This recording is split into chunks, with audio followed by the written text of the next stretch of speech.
waxaa galabta aqalka cad ku kulmay Donald Trump iyo madaxweynaha South madaxweynaha South Africa iyo Donald Trump sa ogtii Trump waa shactirood ajax ka nool waay aqalka cad isku yimaad Trump sheekada wuxuu ku bilaabay ninkan lambarkayga meel uu ka keenay ma aqaan asoo soo wacay madaxweyne dhan waa madaxweynihii dhabaa ee South Africa si loo soo socday حتى مسكين كترسو يوروب كسو مري سفر دheer soo galay waa xariifka dad South Africa waa maanta dalka koowaad ee Africa la sheego dhaqaalaha inuu ugu horeeyo oo wadanka koowaad wadan horumar waay Africa fiiris madaxweynahoodii dhan Trump soo ogeedeen rigoro ka gashay kameelo ka imaad maqaano lambarkayga soo wacay qosga ildaw He called. I don't know where he got my number, but I picked up. He said, "I want to come over and see you." That was my honor, and thank you very much for being here. taas dalaya bareed labada boqol kale asoo okay labada boqol kale daawo sheekada markay meesha marayso ninka odaga hal rigoor la gastay Trump wuxuu keenay wuxuu soo hadal qaaday arrinkii diyaarad free ah $400 milyan oo dollar qiimaheedu uu joogo oo qadar carabta ahayd qadar asadaq ahaan waxay u siiyeen Donald Trump Donald Trump diyaarad qurux badan oo Air Force One LC qaali ah diyaaradaha ugu qaalisan dunida $400 milyan oo dollar $400 million Trump sheekadii soo qaaday Trump soo ogtiiri waa isjecel asaga diyaarada la siiyay asoo sheekada diyaaradooda kii South Africa meesha fadhiyay ha soo boodee sheekadii Trump uu wada ka dhaxgal kulaha kii South Africa ka dhaya Trump oo aan diyaar ku moodo tabarteeda ma hayo Trump diyaar aan ku mkin Trump wuxuu ugu jawaabay wali inay kiita ku fiicnaato shit ka taas I'm sorry, I don't have a plane to give you. I wish you did. I would take it. If your country offered the United States Air Force a plane, I would take it. Okay. But coming back, intaasoo dhan waxaa ka qosol badan war waxaasoo dhan waxaa ka qosol badan Trump maalmahan mashruucu waday oo yaab leh dadka Mareykanka joogo way ka warhayaan mashruucaas wuxuu ahay dadka cadcadaanka ee South Africa degan South Africa ma ogtahay dad cadaan degan madow iyo dad hindi u eg timo jalcan iyo balaa laga helaa laakiin dad cadaan ah oo indha baleed aan weydiin Trump wuxuu dhahay dadka la socda sheekadan qosolka badneed Trump wuxuu dhahay dadka cadaanka South Africa degan qaxooto waa la keenay Mareykanka beerahoodii guryahooda quruxda badnaa intay soo tageen sidaas oo ku jeedaan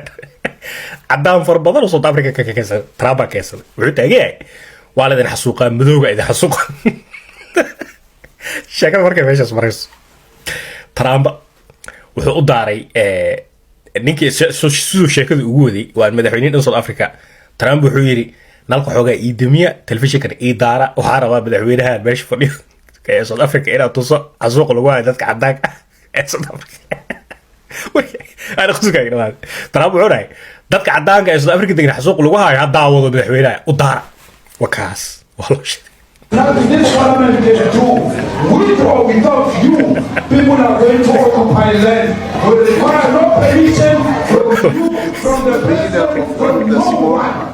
We don't care. You can do whatever you want to do. Who are you to tell us whether we can occupy land or not? We are going to occupy land. Yeah. South Africa occupy land. That's who we are. waxaa galabta aqalka cad ku kulmay Donald Trump iyo madaxweynaha South Africa iyo Donald Trump sa ogtii Trump waa shactirood ajax ka nool waay aqalka cad isku yimaad Trump sheekada wuxuu ku bilaabay ninkan lambarkayga meel uu ka keenay ma aqaan asoo soo wacay madaxweyne dhan waa madaxweynihii dhabaa ee South Africa si loo soo socday حتى مسكين كترسو يوروب كسو مري سفر دheer soo galay waa xariifka dad South Africa waa maanta dalka koowaad ee Africa la sheego dhaqaalaha inuu ugu horeeyo oo wadanka koowaad wadan horumar waay Africa fiiris madaxweynahoodii dhan Trump soo ogeedeen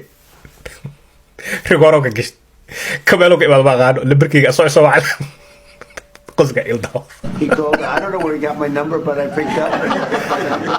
He said, I want to come over and see you. That was my honor, and thank you very much for being here. taas hadaa la yaabaneed labadaa muuqaal kale aan soo wado u kaadi labadaa muuqaal kale daawo sheekada markay meeshas marayso ninka odag ahaa hal rigoor laga gashtay trump wuxuu keenay wuxuu soo hadal qaaday arrinkii diyaarad free ah 400 milyan oo dollar qiimaheedu uu joogo oo qadar carabta ahayd qadar sadaq ahaan waxay u siiyeen Donald Trump Donald Trump diyaarad qurux badan oo Air Force One LC qaali ah diyaaradaha ugu qaalisan dunida 400 milyan oo dollar $400 million Trump sheekadii soo qaaday Trump soo ogtiiri waa isjecel asaga diyaaradda la siiyey asoo sheekada diyaaradooda kii South Africa meesha fadhiyey ha soo boodee sheekadii Trump uu wadaha ka dhaxgal kulaha kii South Africa ka dhacaya Trump oo aan diyaar ku moodo tabarteeda ma hayo Trump diyaar aan ku mkin Trump wuxuu ugu jawaabay wali inay kiita ku fiicnaato shidka taas I'm sorry, I don't have a plane to give you. I wish you did. I'd take it. I would take it. If your country offered the United States Air Force a plane, I would take it. Okay. But coming back, intaasoo dhan waxaa ga qosol badan war waxaasoo dhan waxaa ga qosol badan Trump maalmahan mashruucu waday oo yaab leh dadka Mareykanka joogo way ka warhayaan mashruucaas wuxuu ahay dadka cadcadaanka ee South Africa degan South Africa ma ogtahay dad cadaana degan madow iyo dad hindi u eg timo jilcan iyo balaa laga helaa laakiin dad cadaan ah oo indha baleedan way degan Trump wuxuu dhahay dadka la socda sheekadan qosolka badneed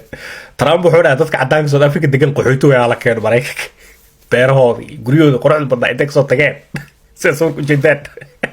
cadaan far badan oo South Africa ka keensan